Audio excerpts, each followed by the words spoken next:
बोलिए श्री सद्गुरु महाराज की जय।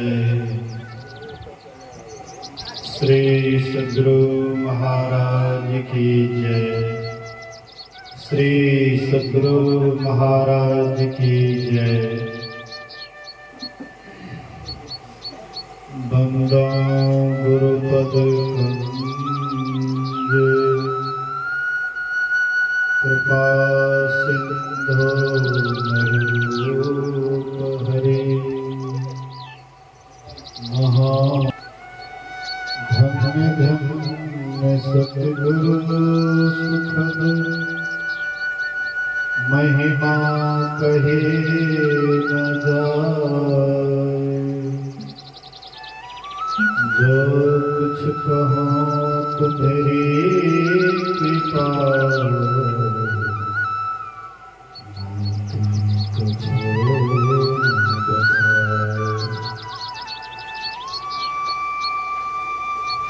धर्म प्रेमी सत्संगी बंधुओं, आदरणीय माताओं एवं भक्तिमती बहनों, एक दिवसीय संगमत सत्संग का आयोजन परम श्रद्धेय कैलाश बाबू, जो गत वर्ष आसार संसार को छोड़कर परलोक सिधार गए, उन्हीं के वार्षिक पुण्यतिथि के अवसर पर यह संगमत सत्संग का आयोजन किया गया है। अभी हम लोगों ने सुना श्री रामचरितमानस सारस्वतिक सप्तम सोपान उत्तरकांड से, जो न तरई भव सागर नर समाज अस्पाए, सोभित निंदक मंदमति आत्म हन गति जाए। जो न तरई भव सागर। गोस्वामी तुलसीदास जी महाराज प्रभु राम से कहलवाते हैं कि जो ऐसे साध समाज को पाकर भवसागर पार नहीं होता है, वह साध समाज क्या है? मनुष्य का शरीर नाव है, ईश्वर की कृपा अनुकूल वायु है और सद्गुरु इसके मल्लाह हैं। तो इतना सुंदर साध समाज पा करके जो भवसागर पार नहीं होता। हम आप इस मनुष्य शरीर में अभी हैं, लेकिन ये मनुष्य शरीर ऐसे नहीं मिला है। 84 लाख योनियों को तप करके तब कहीं यह मनुष्य का शरीर मिला है।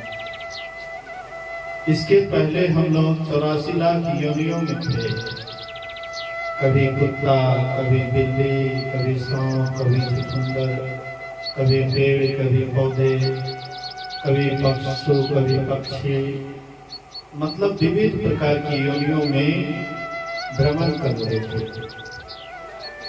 और किसी भी योनियों में जन्म लेते समय या मरते समय में बहुत दुख होता है। जन्मत मरत दुसह दुख होई, जन्मते मरते बहुत दुख होता है। तो ये जो 84 लाख योनियों में हम भ्रमण कर रहे थे, अनेक दुखों को झेल रहे थे, ईश्वर को दया आ गई कि यह जीव को एक बार अवसर दिया जाए, मौका दिया जाए, ताकि भवसागर से यह पार हो जाए, भवसागर से इसका उद्धार हो जाए। आकर 4,84,00,000 जोनि भ्रमत यह जीव अविनाशी, फिरत सदा माया कर प्रेरा, काल कर्म स्वभाव गुण घेरा, कब हुक करी करुणा नर देहि, देत ईश्विन हेतु स्नेह। और कारण स्नेह करने वाले संसार में जितने भी हम आपसे प्रेम करते हैं, स्नेह करते हैं, कोई न कोई कारण लगा हुआ है। किसी न किसी कारण से आपसे कोई स्नेह करते हैं या प्रेम करते हैं। अगर कोई पिता पुत्र से प्रेम करते हैं तो पिता इसलिए पुत्र से प्रेम करते हैं, यह बेटा आगे चल करके हमारा सहारा बनेगा। कोई पुत्र भी पिता से इसलिए प्रेम करते हैं कि पिता हमारा देखभाल करेगा। कोई पत्नी अगर पति से प्रेम करते हैं तो पत्नी के भी मन में है कि हमारा पति हमें कमा करके खिलाएंगे, या पति के भी मन में होता है, अगर पति पत्नी से प्रेम करते हैं उसके भी मन में होता है कि हमारी पत्नी हमारी सेवा करेगी। मतलब कोई न कोई स्वार्थ से हम एक दूसरे से जुड़े हुए हैं। लेकिन बिना कारण के कोई आपसे प्रेम करने वाला संसार में कोई बिरला ही होता है। इसलिए गिरधर कुंडलिया में कहते हैं, साईं सब संसार में मतलब ये व्यवहार, जब लग पैसा गांठ में तब लग ताको यार, तब लग ताको यार, यार संग ही संग डोले, पैसा रहा न पास यार मुक्ति कछु न बोले, कह गिरधर कविराय जगत की यही देखा, करब बेगरजी प्रीत यार कोई बिरला देखा। कहते हैं बेगरज, बिना गरज के प्रेम करने वाले संसार में कोई बिरला होता है, नहीं तो गरज से ही प्रेम करते हैं। आपके जेब में पैसा रहता है, आपके संगी साथी लाखों हजारों हो जाते हैं, आगे पीछे करने वाले कई हो जाते हैं। लेकिन जैसे आपके जेब से पैसा खत्म हुआ, आपके आगे पीछे सब छोड़ देते हैं। कहते इसके पीछे क्या जाएंगे, एक कप चाय भी नहीं पिलाएगा, एक खिली पान भी नहीं खिलाएगा। मतलब इसको आय उपाय नहीं है, इसलिए इससे हट करके रहो, दूर रहो। मतलब कोई भी हम आपको चाहते हैं तो हम आपको नहीं चाहते हैं, बल्कि हमारे धन को चाहते हैं, हमारी सेवा को चाहते हैं। लेकिन जो बिना कारण के प्रेम करने वाले हैं संसार में अगर कोई है, वह कोई बिरला ही होता है, नहीं तो परमात्मा बिना कारण के प्रेम करते हैं। हम उनको क्या देते हैं, अबे हमारी दिन रात रक्षा करते हैं। हम उनको क्या खिलाते हैं, हमको क्या पिलाते हैं? गुरु महाराज जी कभी कभी एक छोटी सी कहानी कहते थे। एक राजा साहब गए शिकार करने के लिए जंगल, देखा एक मुनि बालक को, 5 वर्ष का मुनि बालक था, देखने में छोटा था, घुंघरीला बाल था, बड़ा देखने में मन मोहने वाला बालक, बहुत सुंदर लगा। राजा मोहित हो जाता है और राजा कहते हुआ मुनि बालक से, मुनि बालक तुम जंगल में रहते हो, यहाँ पर तुम्हारा बढ़िया सी व्यवस्था नहीं है, न खाने के लिए अन्न है, न पहनने के लिए बढ़िया कपड़ा है, न रहने के लिए बढ़िया घर है। बालक तुम मेरे साथ चलो, हम तुमको खूब बढ़िया घर में रखेंगे, हाँ आलीशान मकान में रखेंगे, राजसी पोशाक पहनाएंगे, राजकुमार जैसे पोशाक पहनाएंगे, खूब सुंदर सुंदर भोजन तुमको खिलाएंगे, चलो मेरे साथ।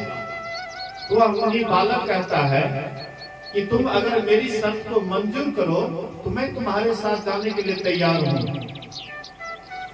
कहते हैं राजा की तुम्हारा क्या शर्त है?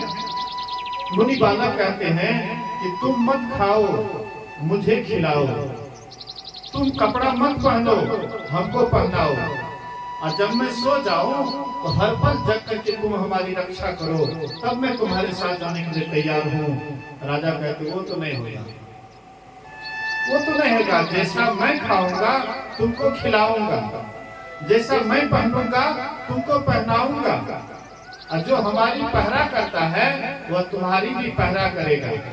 बोले कि मुझे ऐसे मालिक की जरूरत नहीं है।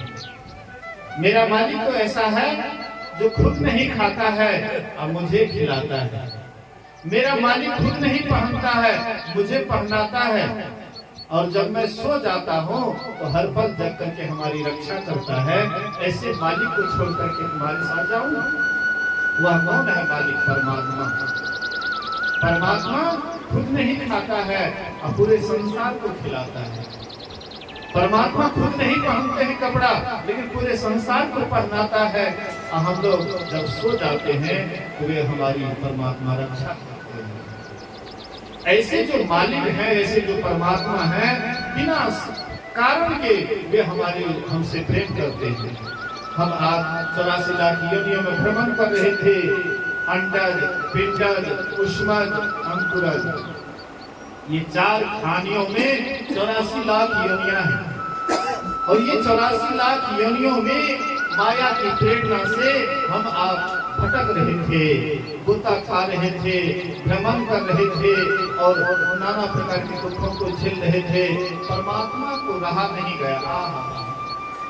यह जीव को कितना दुख हो रहा है, क्यों नहीं एक बार इसको मौका दिया जाए भवसागर तरने के लिए, 84 पार करने के लिए एक बार क्यों नहीं मौका दिया जाए? तो हम लोगों को मनुष्य शरीर मौका दिया, लेकिन हम लोग करते क्या है? मनुष्य शरीर प्राप्त तो कर लेते हैं, लेकिन क्या करते हैं? संसार की संपत्ति कमाने में पूरा जीवन बर्बाद कर देते हैं। बाल बच्चा का लालन पालन करने में पूरा जीवन खत्म कर देते हैं। मकान बनाने में पूरा जीवन खत्म कर देते हैं। अंत में यहाँ जो काम करने के लिए आते हैं वह काम को ही भूल जाते हैं। आए थे हरि भजन करन को, ऑटम लगे कपास। आए थे हरि भक्ति करने के लिए कि हरि की भक्ति करके, परमात्मा की भक्ति करके परमात्मा के पास चले जाएंगे। लेकिन यहाँ पर कपास औंटने लग गए, रुई को औंटने लगी पानी में, तो कितना उससे क्या मिलने वाला है? उससे कुछ मिलेगा? रुई औंटने से, कपास औंटने से क्या मिलने वाला है? कुछ नहीं मिलने वाला। लेकिन वही रुइया ढूंढने में ही हमारा जीवन बीत जाता है। हम ऐसे ही ये जीवन को बर्बाद कर देते हैं। अंत में यहाँ से पछताते हुए जाते, जो न तरई भवसागर। इतना सुंदर साथ समाज को पा करके भवसागर पार नहीं होते हैं, तो ऐसे व्यक्ति को कहते हैं आत्महत्या का पाप लगता है। आत्महत्या सबसे बड़ा अपराध है। आत्मा अपने से अपने आत्मा को हनन करना, अपने से अपनी आत्मा को नीचे की ओर ले जाना। ये आत्मा नीचे की ओर कैसे जाता है? जब हम परमात्मा की भक्ति को छोड़ करके संसार के काम धंधों में दिन रात हम व्यस्त हो जाते हैं, तो समझ जाइए कि हम ऐसे ही संसार में व्यर्थ समय बिता रहे हैं। इसलिए ये शरीर हम लोगों को अनमोल मिला है। प्रभु ने मानुष जन्म तुमको कैसा दिया, सोच ले मनी से पा भला क्या किया। प्रभु ने मानुष जन्म तुमको कैसा दिया, सोच रे मनी से पा भला क्या किया। तरसते हैं जिसके लिए देवता, इसकी महिमा है कैसी तुम्हें अब बताए। हाय ऐसा औलख रतन खो दिया, सोच रे मनी से पा भला क्या किया। ये जो सुंदर शरीर परमात्मा ने हम आपको दिया, लेकिन ये सुंदर शरीर को हम आप ऐसे ही व्यर्थ ही गंवा देते हैं। परमात्मा की भक्ति छोड़ देते हैं और इधर के काम धंधा में लग जाते हैं। जवानी जब आती है, ये जवानी में हम आप ऐसे ही समय को बर्बाद कर देते हैं। कुछ नींद में, कुछ भोग में, कुछ आलस में खोया, और जब आया समय मौत का तब सिर्फ धुन धुन करके रोया। ये जवानी सोने में ही बिता देते हैं। 60 वर्ष में लगभग 20 वर्ष सोने में बिता देते हैं। 20 वर्ष हाँ खाने पीने संसार की ऐश मौज करने में बिता देते हैं। 20 वर्ष ऐसे ही आलस में इधर उधर के काम धंधों में बिता देते हैं। मतलब हम आपका समय ऐसे ही बर्बाद चला जाता है। 24 घंटा में 2-3 घंटा में हम परमात्मा की भक्ति ठीक से नहीं कर पाते हैं।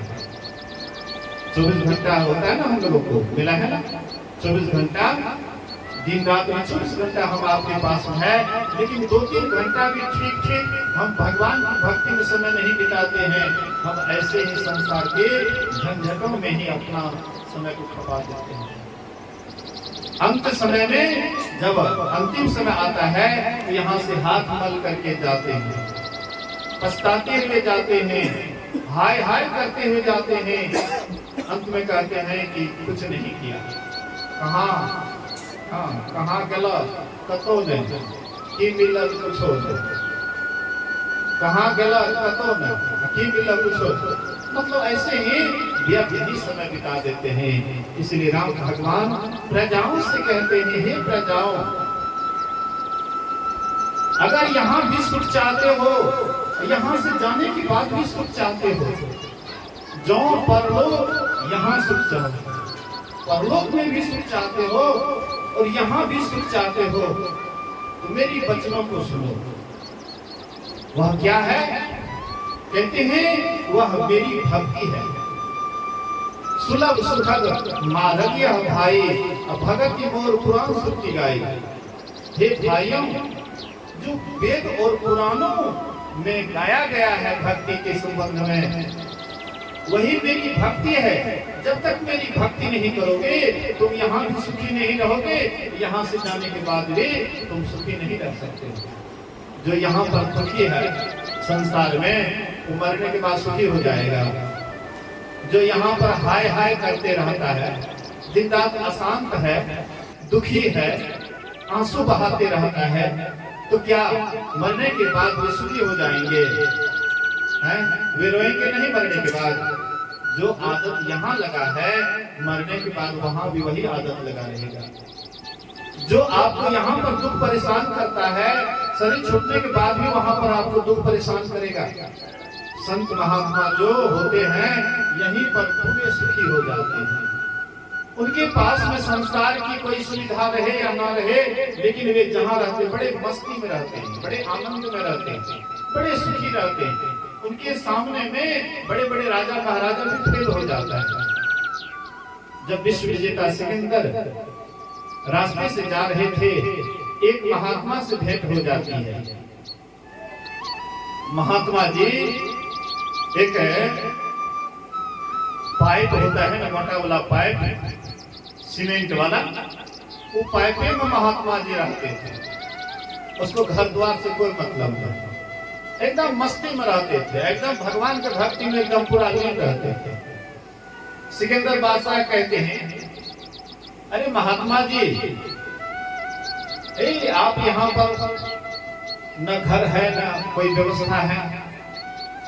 महात्मा जी कहते, अरे तुम इतना प्राप्त करके भी तुम बेचैन हो और हम एकदम शांत हैं। इतना तुम किया तो अभी तक तुमको क्या मिला? इतना जो तुम संसार को जीत लिया, अभी तक में तुमको क्या मिला? और जीतने के बाद तुमको क्या मिलेगा?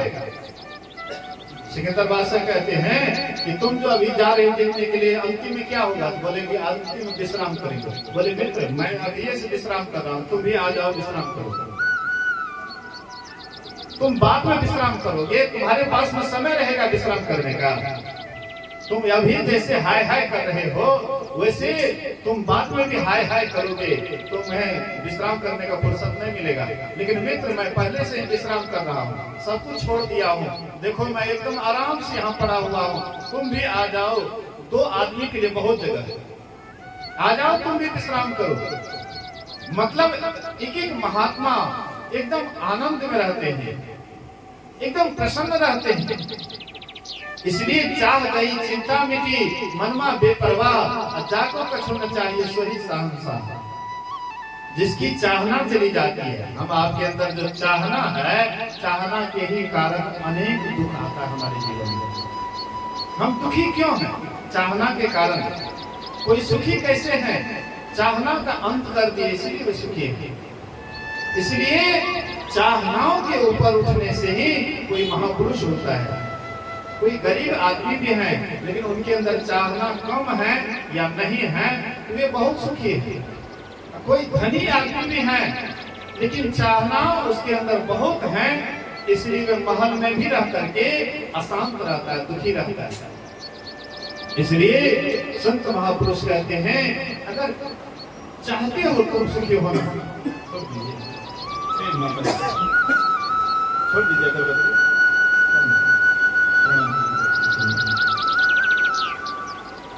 बोलिए प्रेम से श्री सद्गुरु।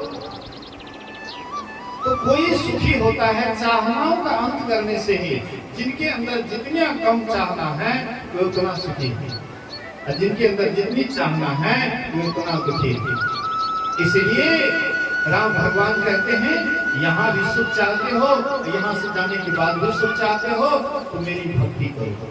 मेरी भक्ति करोगे, तुम अपने आप में शांत हो जाओगे, स्थिर हो जाओगे, और अंदर में ही तुम्हें आनंद की प्राप्ति होगी। एक राज्य था, वह राज्य में एक नियम था कि 6 महीना के लिए उसको राजा बनाते थे। 6 महीने के बाद उसको नदी को उस पार कर देते थे। उस पार में बहुत हिंसक जानवर रहते थे, बाघ, सिंह, सर्प आदि ऐसे हिंसक जानवर रहते थे कि वह व्यक्ति को खा पी करके बराबर कर देते थे। राज का नियम ही ऐसा था कि कोई भी राजा बनाते थे, 6 महीना तक राजा, उसके बाद नदी के उस पार दे आते थे, वहां पर जानवर उसको खा पी करके बराबर करते। ऐसे ही टोले में सबकी बारी आती है। अंत में एक महात्मा जी का भी आश्रम था। टोला के अंतिम में महात्मा जी का भी कुटी था।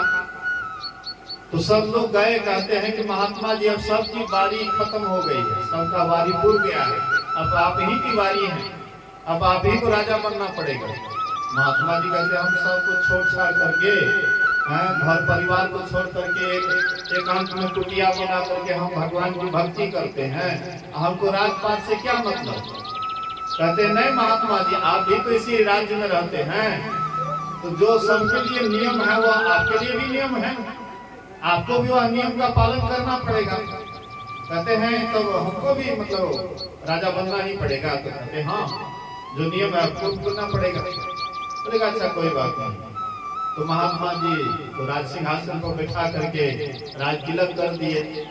तो महात्मा जी कहते हैं कि मैं अब राजा बन गया हूँ, और जो मैं कहूँगा क्या आप लोग मेरे आज्ञा का पालन करोगे कि नहीं करोगे? बोले कि हाँ हाँ। अरे राजा का मतलब सबका मालिक होता है, सबका भगवान होता है, तो आप जो कहिएगा क्यों नहीं करेंगे? कहते अच्छा ठीक है। तो मंत्री को आदेश करते हैं कि मंत्री इस नदी के ऊपर में एक सुंदर पुल का निर्माण करो। हाँ, एक बढ़िया पुल का निर्माण करो। तो एक सुंदर पुल का निर्माण 3 महीना के अंदर में किया गया। उसके बाद कहते हैं कि जैसे यहाँ पर महल बना हुआ है, राज दरबार बना हुआ है, इससे भी बढ़िया राज दरबार उस पार में जंगल को साफ करके इसी तरह से राज ठाट बाट बनाया जाए। राजा का हुक्म हो गया।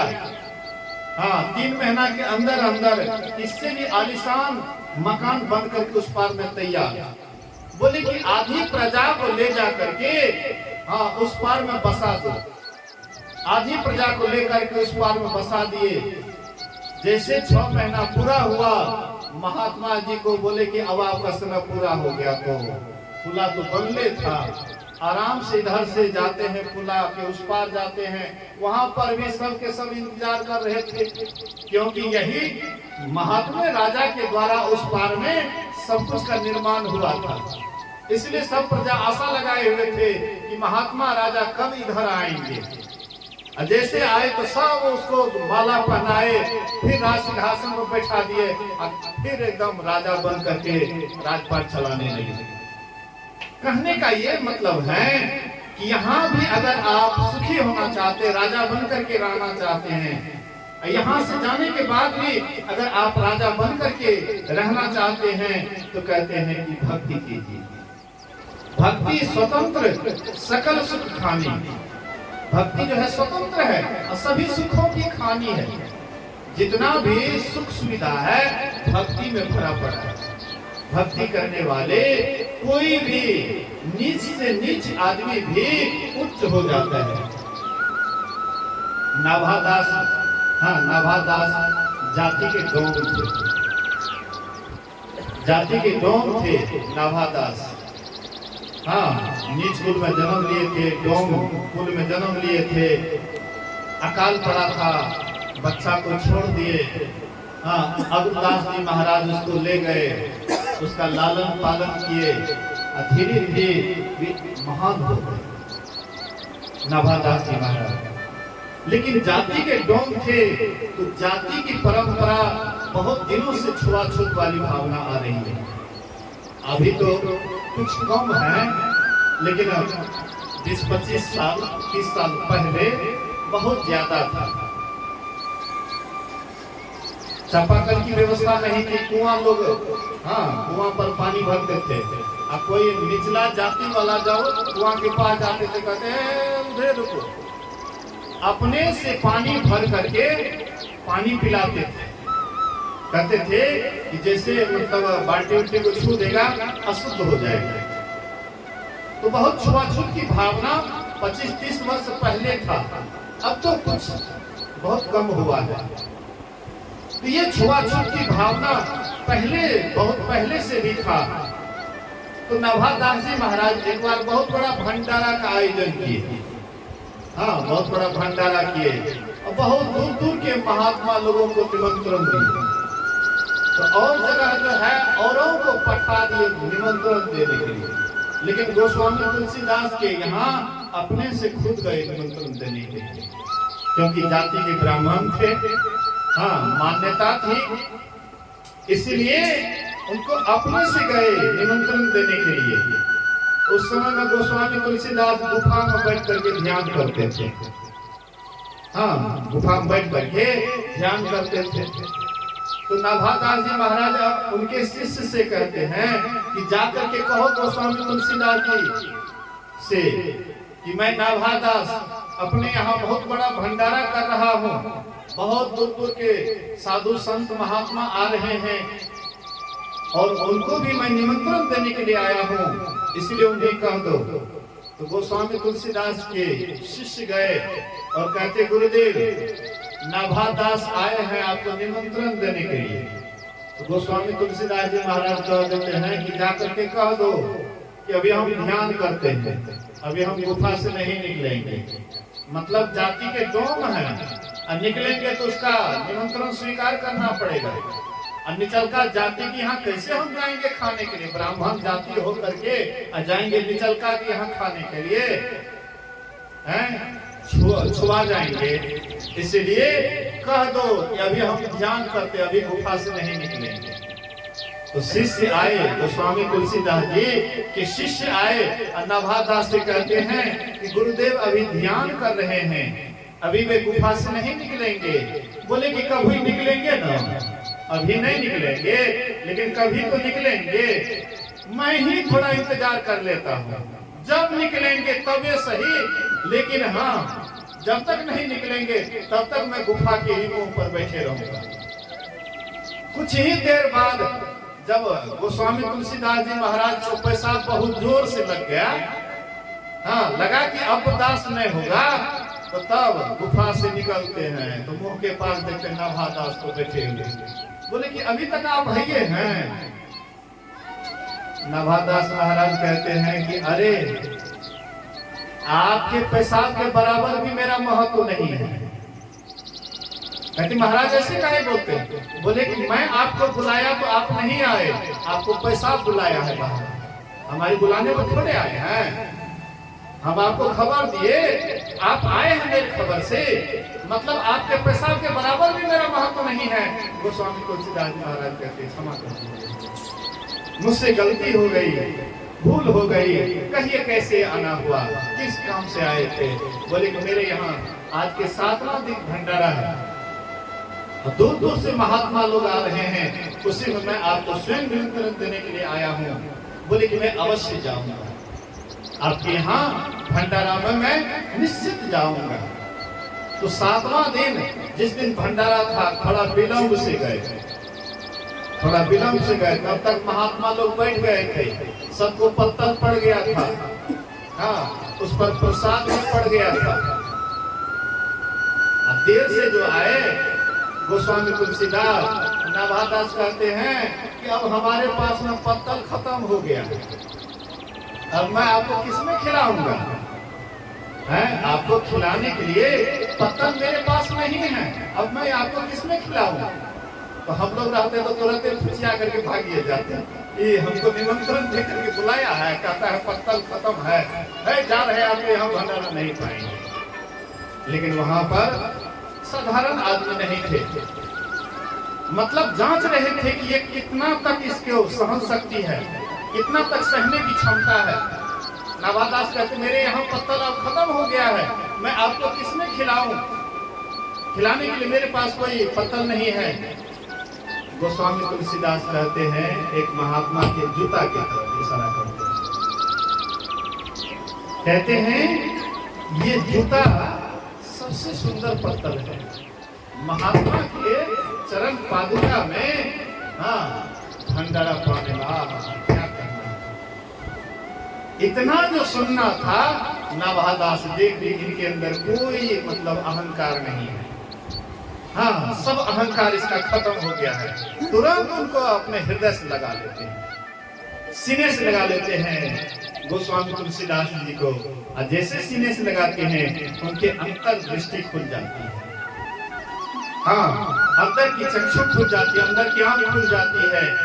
और नाभादास कहते हैं आप भक्तों में सुमेरु हैं, आप भक्तों में सुमेरु हैं।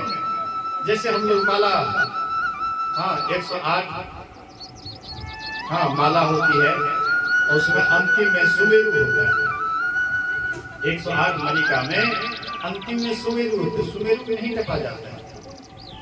जितने भी हाँ इधर हैं सबको मतलब गिनते हुए अंतिम में जाते हैं तो सुमेरु में करते हैं, फिर वहां से लौटते हैं, फिर सुमेरु के पास जाकर फिर घूमते हैं। मतलब सबसे ऊपर में सबसे ऊंचा सुमेरु पहाड़ है। इसी तरह से माला में भी मणिकाय में भी सबसे ऊपर में सुमेरु है। इसलिए भक्त नाभादास जी महाराज बोले गोस्वामी तुलसीदास जी को आप भक्तों में सुमेरु, भक्त शिरोमणि है। तो भक्तमाल एक ग्रंथ लिखे हैं जिसमें भक्तों का चरित्र लिखा हुआ है। 108 भक्तों का चरित्र है और 109वां में गोस्वामी तुलसीदास जी महाराज को लिया गया है। मतलब कहने का आशय है हाँ संत महापुरुष कहते हैं कि पलटू ऊंची जाति का मत कर कोई अहंकार, साहब के दरबार में केवल भक्ति प्यार। कहते हैं कि कोई ऊंची जाति का घमंड मत करो, अगर ऊंची जाति से ही कोई महान हो जाता तो सबरी के जूठे बैल को भगवान राम नहीं खाते। सबरी जाति की भिलनी थी, मुसरणी थी। कृष्ण के मित्र थे सुदामा, सुदामा जाति के ब्राह्मण थे, लेकिन राम के मित्र कौन थे? निषाद, जो जाति के मल्ला। अब बोलिए कि मल्ला से राम भगवान को कितना स्नेह है, कितना प्रेम है।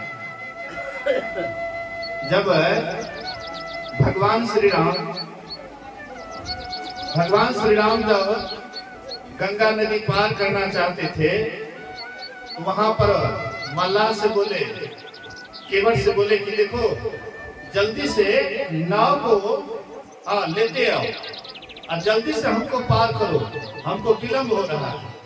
हाँ, हमको उस पार जाना है, जल्दी पार करो। मल्लाह कहते हैं कि मैं ऐसे पार नहीं करूंगा। बैठिए, बैठ कर शांति से बोलिए प्रेम से श्री सतगुरु महाराज की जय। राम भगवान कहते हैं, निहोरा करते हैं केवट से, हे भैया, केवट भैया जल्दी से हमको पार करो, जल्दी हमको जाना है। बोले कि नहीं, ऐसे तो पार नहीं करूंगा। कैसे पार करूंगा? बोले कि जब तक आपके चरण को धो नहीं लो तब तक मैं कदापि पार नहीं करूंगा, क्योंकि हम जानते हैं कि आपके पैर में ऐसी जड़ी बूटी है कि पैर को छुआते ही, पत्थर से छुआते ही वह स्त्री बन गया। तो जब पत्थर से छुआने पर स्त्री बन सकता है तो मेरा तो काठ का नाम, लकड़ी का नाम, एक ही स्त्री का मैं लालन पालन नहीं कर पाता हूँ ठीक से। अब कहीं ये नाव फिर स्त्री बन गई, दो स्त्री और उसका भरण पोषण, यही तो नाव ही मेरा भरण पोषण का जरिया है। यही जब स्त्री बन जाएगी तो फिर मेरा रोटिए खत्म हो जाएगा, जिंदगी खत्म हो जाएगा। इसलिए जब तक मैं आपके चरणों को नहीं धो दूं तब तक आपको पार नहीं उतारूंगा, चाहे लक्ष्मण हमको बाण से मार देते। भगवान राम देखते हैं कि प्रेम भरी लेकिन अटपट वाणी में बड़ा प्रेम वाली बात कर रहे हैं, मतलब बड़े चालाक हैं, बड़े चालाक हैं और कितना अटपटी भाषा में कह करके ये हमारा चरणोदक लेना चाहते हैं, चरण धोना चाहते हैं।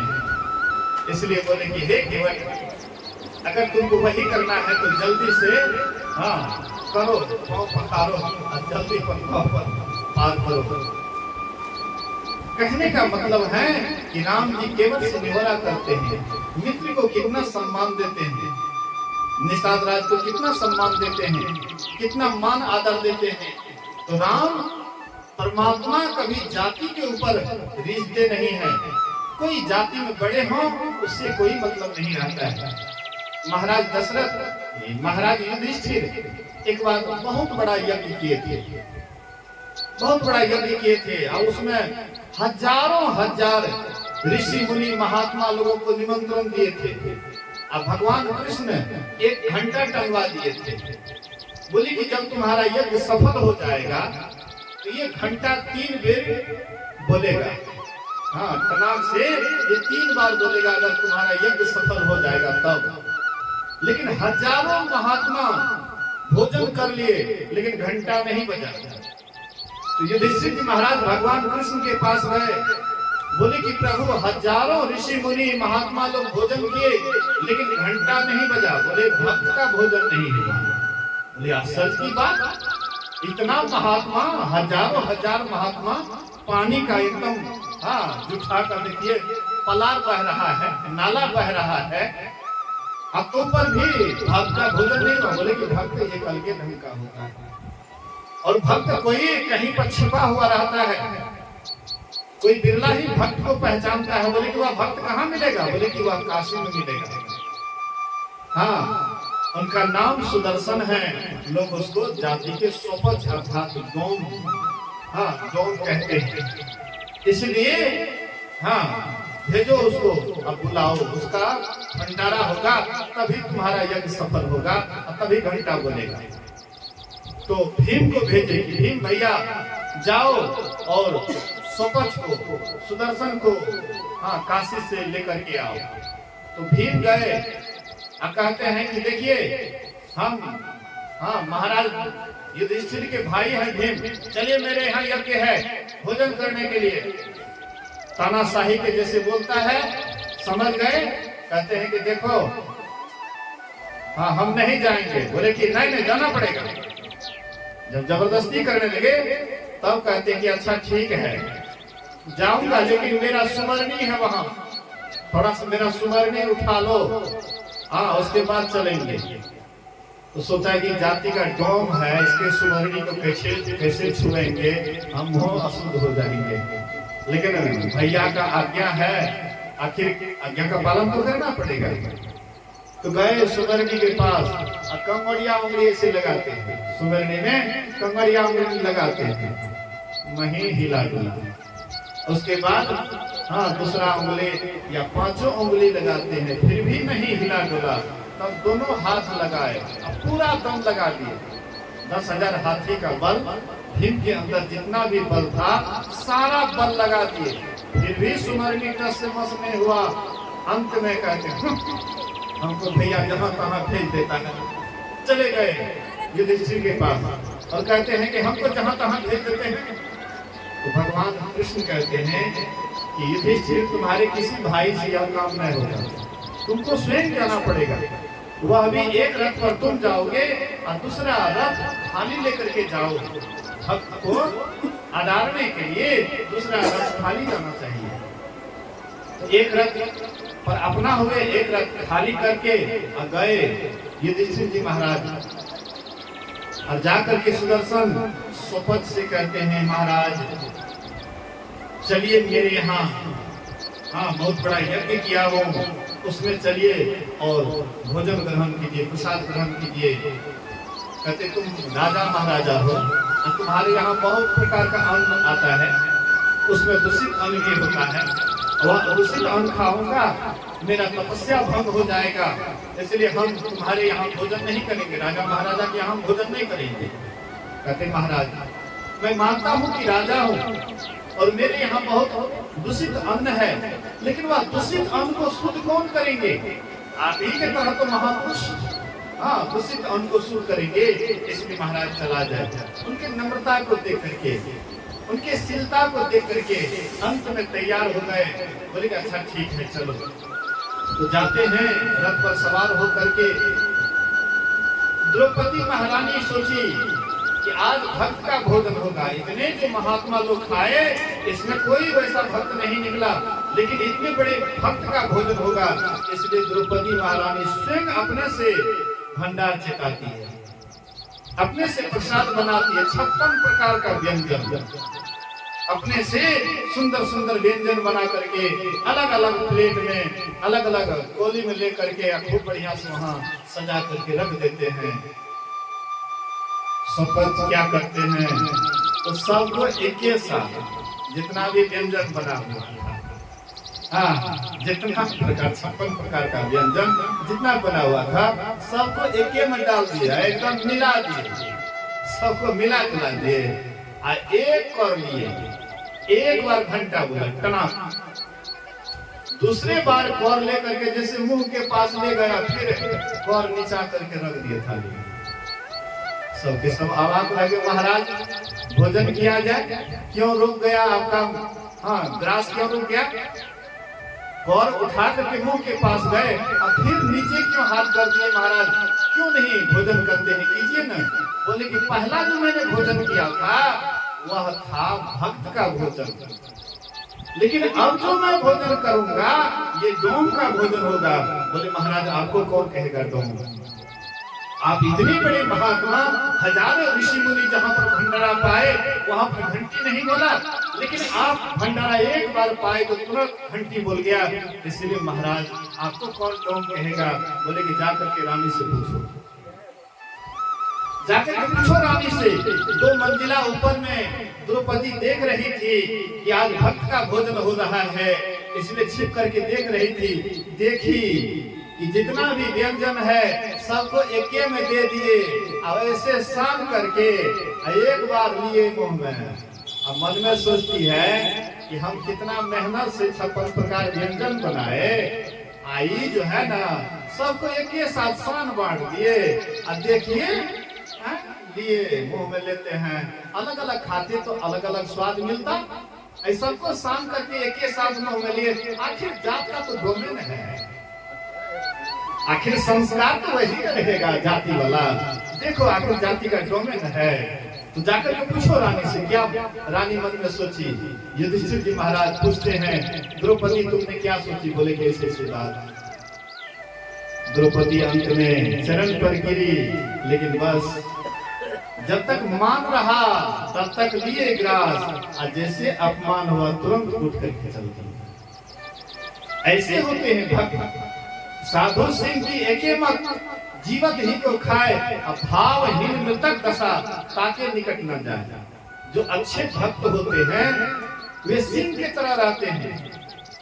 हाँ, जैसे सिंह मरे हुए का भोजन नहीं करते, अपने से मार करके किसी प्राणी को अपने से मार करके भोजन करते हैं। अब कोई मार करके रख दिया है, चाहे मर जाएंगे, भूखे मर जाएंगे, लेकिन दूसरे का शिकार किया हुआ भोजन नहीं करेंगे। अपने से शिकार स्वयं करेंगे, अपना भी खाएंगे और दूसरे के लिए छोड़ देंगे, लेकिन दूसरे का मरा हुआ स्वयं नहीं खाते हैं। ऐसे जो सही महात्मा होते हैं, अच्छे भक्त होते हैं, वे कभी भी देखते हैं ये हमारा अपमान करता है, वहां से तुरंत उठ करके चल देते हैं।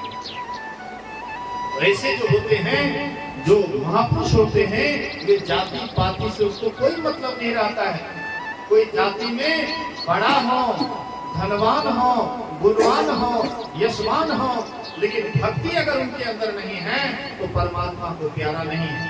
परमात्मा को प्यारा है भक्ति। साहब के दरबार में केवल भक्ति प्यार, केवल भक्ति प्यार।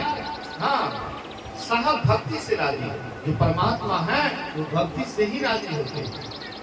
ताजा हाँ पकवान और दासी भाजी खाए। दुर्योधन के यहाँ क्या करते हैं, पकवान को त्याग दिए। जब शांति दूत बन करके आए थे भगवान कृष्ण समझाने के लिए कि काहे के लिए झगड़ा करोगे, काहे के लिए लड़ाई करोगे। अरे बिना लड़ाई किए हुए तुम 5 भाई पांडव है ना, आधा राज दे दो, बोले कि नहीं देंगे। भगवान कृष्ण बोले कि नहीं आधा राज दोगे तो 5 भाई है, 5 गांव दे दो, एक एक गांव लेकर के 5 भाई रह जाएंगे, संतोष कर लेंगे कि चलो आधा नहीं कम से कम 5 गांव तो हुआ। एक एक गांव लेकर के 5 भाई रह जाएंगे। बोले कि आप 5 गांव की बात करते हैं, बिना युद्ध किए हुए एक सुई का नोक भी नहीं दूंगा, और आप कहते 5 गांव, एक सुई का नोक भी नहीं दे सकता हूं। अंत में भगवान कृष्ण कहते हैं कि भावी प्रबल हैं, अब यहाँ पर मेरा कुछ चलने वाला नहीं। वहां से चलने लगे तो कहते हैं दुर्योधन के रुकिए, पहले मेरे यहाँ भोजन कर दीजिए, पकवान बना हुआ है। भगवान कृष्ण कहते जो मेरे भक्त का नहीं हुआ मेरा कैसे हो सकता है। पांडव मेरा भक्त है और जो मेरे भक्त का नहीं हुआ मेरा कैसे हो सकता है। हाँ, जो मेरे भक्त का है वही मेरा है। इसलिए वहां से चलने लगे। बोले गए इसको पकड़ो तो बंदी बनाओ। भगवान कृष्ण तुरंत वहां पर विराट रूप दिखाए, सब पीछे हट गए। भूखे प्यासे थे, द्वारिका से आए हुए थे। हाँ, अंत में बहुत भूख लगी थी और यहां से जैसे गए विदुर के यहाँ गए और जा करके हाँ मकई का रोटी हाँ और साग खाए। बोलिए पकवान को त्याग दिए, एकदम जा करके साग रोटी खाए। तो भगवान किस चीज के भूखे हैं? धन संपत्ति के, रुपया पैसा के नहीं, प्रेम के भूखे। जिनके अंदर में प्रेम भक्ति होता है, चाहे वह जाति से कुछ भी क्यों नहीं हो। ब्राह्मण में अगर जब परमात्मा की भक्ति है तो वह भी परमात्मा के भक्त होते हैं। अगर कोई कसाई है, कसाई में अगर उनके अंदर परमात्मा की भक्ति है तो वह महान है। इसलिए महानता है भक्ति करने से, महानता जाति से नहीं। अगर जाति से महान होते तो रावण सबसे पहले महान हो जाते। रावण जाति में ब्राह्मण थे, लेकिन वे भक्त की गिनती में नहीं कहलाए। हाँ, लेकिन दुष्टों की गिनती में, राक्षस की गिनती में जरूर उसका नाम है। इसलिए जाति से कोई बड़ा नहीं होता है, कर्म से बड़ा होता है। तो जो परमात्मा की भक्ति रूपी कर्म करते हैं, ईश्वर की भक्ति करते हैं, ईश्वर का भजन करते हैं, कहते वही सभी सुखों की खानी है। भक्ति स्वतंत्र सकल सुख खानी, अब बिनु सत्संग न पावहि प्राणी। भक्ति सभी सुखों के खानी है और वह स्वतंत्र है। और वह हाँ, जब तक सत्संग नहीं करेंगे तो वह भक्ति हम कभी प्राप्त नहीं कर सकते। बिनु सत्संग न हरि कथा, तेहि बिन मोह न भागे। मोह गए बिन राम पद हो ही न दृढ़ अनुराग। कहते हैं बिनु सत्संग न हरि कथा, बिना सत्संग के हरि की कथा कैसे हो सकती है। हरि की कथा जब तक सत्संग में नहीं जाएंगे, हरि कथा सुनने के लिए कहां मिलेगी। इसलिए सत्संग हरि कथा का मूल जड़ है। सत्संग भक्ति का प्रेरणा वाला जगह है। लेकिन हम सत्संग को छोड़ करके संसार में हम कहीं भी जाते हैं तो परमात्मा की भक्ति से हम कोसों दूर रहते हैं। इसलिए संत महापुरुष कहते हैं, अगर हम भक्ति करना चाहते हैं, अगर तू भक्ति करन को चाहता है, निंदा से मत डरियो जी। अगर तुम भक्ति करना चाहते हो तो निंदा, चाहे कोई निंदा करे या स्तुति, उससे डरो मत। और जो डर जाते हैं कि हमारी लोग निंदा करते हैं, निंदा से डर जाते हैं, स्तुति करते हैं तो खूब फूल करके कुपा हो जाते हैं। तो जो बड़ाई से तुरंत मतलब प्रसन्न हो जाते हैं और निंदा से तुरंत नाखुश हो जाते हैं, ऐसे व्यक्ति जो होता है वे कभी भक्ति के अधिकारी नहीं होते, वे परमात्मा के भक्त नहीं हो सकते हैं। इसलिए दोनों से ऊपर उठ करके जो परमात्मा की भक्ति करते हैं वही महान होता है। दयानंद सरस्वती ऐसे सत्संग कर रहे थे, बहुत भक्तों के बीच में, बहुत सत्संगी धर्म प्रेमी ग्रामीण बंधु ढेरी आए हुए थे और ऐसे सत्संग कर रहे थे। तो सत्संग कर रहे थे तो सबके दुश्मन होते हैं, अच्छे लोग के भी दुश्मन होते हैं और बुरे लोग के भी दुश्मन होते हैं। अब प्राय अच्छे लोग के ही दुश्मन होते हैं, बुरे लोग के कौन दुश्मन होते हैं। बुरा का कौन बुरा करेगा, बदमाश का कौन उसको मारेंगे पीटेंगे। बदमाश से तो सब आदमी डरता है, लेकिन अच्छे आदमी का प्राय दुश्मन होता है। आप अगर सबसे बढ़िया से रहिए, शांत से रहिए, किसी को कुछ मत करिए, आप ही के पीछे लग जाएगा कि किसी न किसी तरह से इसको बर्बाद किया। तो दयानंद सरस्वती किसी से उनको मतलब नहीं था, लेकिन फिर भी दुश्मन उनके पीछे लग गए। एक आदमी को गधा पर बैठा दिए, बाल मुड़वा दिए, काली चूना लगा दिए, गले में जूता चप्पल की माला पहना दिए, लिख दिए पीठ पर, दयानंद सरस्वती मुर्दाबाद, दयानंद सरस्वती मुर्दाबाद। अब पीछे से नारा भी लगाते हुए जा रहे थे, सबके सब नारा लगाते हुए जा रहे थे। तो कहते हैं लोग, जो भक्त लोग जो बैठे हुए थे, कहते गुरु महाराज देखते हैं आपकी कितनी बुराई कर रहे हैं, देखिए तो आपका नाम लिख दिया है दयानंद सरस्वती मुर्दाबाद, और जूता चप्पल की माला पहना दिया, काली चूना लगा दिया है, बाल मुड़वा दिया है, सब नारा लगाते हुए जा रहा है दयानंद सरस्वती मुर्दाबाद। कहिए गुरुदेव तो अभी इसको सबक सिखा देते हैं, कि हमारे गुरुदेव का इतना अपमान करेंगे, अभी इसको सबक सिखा देंगे। बोले कि बेटा सबक सिखाना नहीं, सबक सीखना है। बोले महाराज ये कौन सबक सीखेंगे, इससे और कुछ हो सकता है। बोले कि सबक सीखने की जरूरत है, सबक सिखाने की नहीं। बोले कैसे? बोले कि देखो वो जो गधा पर बैठा हुआ है, काली चूना लगा हुआ है, जूता की माला पहना हुआ है, वो नकली दयानंद सरस्वती है कि असली? बोले कि नकली है। असली कहाँ है? बोले कि तुम लोग हम लोगों के बीच में एकदम आनंद से सत्संग कर रहे हैं, भगवान के भक्ति मगन है। तो देखो तो असली आनंद में है, और नकली को वहां पर गधा पर बैठा करके देखो कितना अपमान किया जा रहा है। मतलब नकली महात्मा बनोगे तो वही हाल होगा, असली बनोगे तो मेरे जैसे आनंद में रहोगे। पूरा दुनिया तुम्हारा क्यों नहीं खिलाफ करे, लेकिन तुम जहां रहोगे आनंद में रहोगे, खुशी में रहोगे। तो कहने का मतलब है जो परमात्मा की भक्ति करते हैं, ईश्वर की भक्ति करते हैं, वे एकदम आनंद में रहते हैं। उसके जीवन में आनंद ही आनंद हो जाता है। जिसके जीवन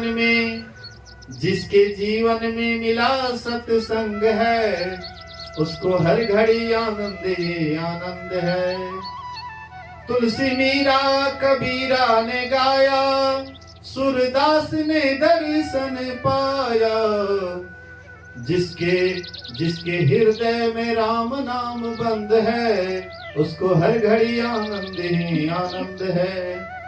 तो जो परमात्मा की भक्ति करते हैं, जो ईश्वर की भक्ति करते हैं, वे जहां भी रहते बड़े आनंद में रहते हैं। और जो परमात्मा के भक्ति से दूर रहते हैं, चाहे धनी बन करके रहें या निर्धन बन करके रहें, चाहे मकान में रहें या झोपड़ी में रहें, लेकिन जो परमात्मा की भक्ति नहीं करते हैं, दिन रात दुखी रहते हैं, परेशान रहते हैं। और यही परेशानी में जब उसका शरीर छूटता है तो और ज्यादा लोग परेशान होते हुए अंत में शरीर छोड़ते हैं, और यहाँ से जाने के बाद भी दुख में ही जाता है। इसलिए अगर हम सुख चाहते हैं, अगर हम शांति चाहते हैं और सदा के आनंद को चाहते हैं, तो हम आपको चाहिए कि अपने अंदर परमात्मा का ध्यान करें, परमात्मा की भक्ति करें, उसका सुमरन करें, और इसी से हमारा जीवन सार्थक और सफल होगा। आइए हम लोग